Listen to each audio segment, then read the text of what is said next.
हजुरहरू सबैजनालाई स्वागत छ। आजको यस सन्ते एजुकेसन एकाडेमीद्वारा चाहिँ शनिबार लिएको फिडब्याक क्लासको क्वेसनको फर्स्ट पेपर क्वेसनको चाहिँ फिडब्याक क्लास आज मैले यहाँ लिएर आइरहेको छु। अब सुरु गरौँ है त। अब यसमा कस्तो छ भन्दाखेरि यो फर्स्ट पेपरको क्वेसनमा चाहिँ तपाईहरुलाई चाहिँ 50वटा क्वेसन आउँछ, जसमध्ये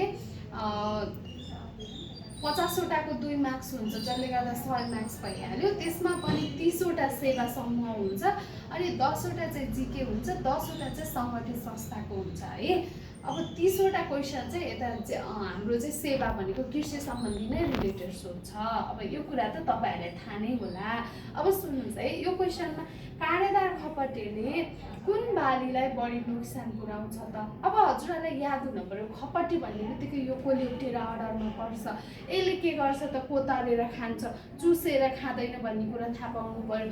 अनि काँडेदार भनेको चाहिँ काँडा काँडा हुन्छ त्यसको बडीमा। अब तपाईले पढ्दा अब मकैमा त प्राय जसो असर गर्ने भनेको बोरा लेपिडोप्टेराले हो, पुतली अनि यसमा चाहिँ पुतली समूहहरूको मतहरूले गर्यो। कोदोमा खासै छैन। अनि गहुँमा चाहिँ प्राय गर्ने भनेको रस्टहरू भनौँ न, यो फङ्गस भयो हो। यो काँडेदार खपटेले चाहिँ धानमा त्यो राइस हिस्पा भनेर पढ्नु भयो होला नि होइन हो, त्यसले चाहिँ गरेको हुन्छ। यसको सही आन्सर हो त धान। यसरी बुझ्नु पर्यो। अब अम्बा प्रसारण विधिको तरिका कुन हो त भन्दाखेरि कसरी हामीले अम्बालाई चाहिँ धेरै त्यसको चाहिँ बिरुवाहरू बनाउन सकिन्छ त भन्दा यहाँबाट एउटा सिडबाट छ त अप्सन छैन। नभइसकेपछि प्राय हामीले गर्ने भनेको एयर लेयरिङ हो। त्यो एयर लेयरिङलाई नेपालीमा के भन्छ त? गुठी विधि भन्छ। इनार्चिङ हामीले केमा गर्छ? म्याङ्गोहरूमा धेरै गर्छौँ। बडिङ र कटिङ हामीले कट फ्लावरहरू रोजमा चाहिँ यो बढी गरिन्छ। अब हेर्नु त जैतुन भनेको तपाईँले पिज्जाको माथि पिज्जा खाँदा माथिबाट तेल हालिदिएको हुन्छ नि होइन, त्यो भनेको चाहिँ ओलिभ ओइल हो। त्यो ओलिभ ओइललाई चाहिँ नेपालीमा जैतुन भन्छ। त्यो कहाँ खेती हुन्छ त भन्दाखेरि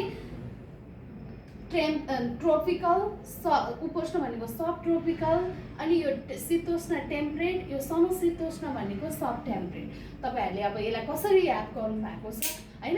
अनि यसमा चाहिँ तपाईको उपोष्णमा चाहिँ यो जैतुनको मजाले खेती हुन्छ। र जैतुन भन्ने बित्तिकै तपाईहरुले अर्को कुरा नि याद गर्नु पर्यो, जुन हाम्रो ओबिओपी अन्तर्गत चाहिँ जैतुन के थियो त भन्दा बझाङको चाहिँ एउटा वन प्लेस होम प्रडक्ट अन्तर्गत परेको हो। ओबिओपी कहिले आयो त? कहाँबाट आएको कन्सेप्ट हो त भन्दा यो जापानबाट आएको।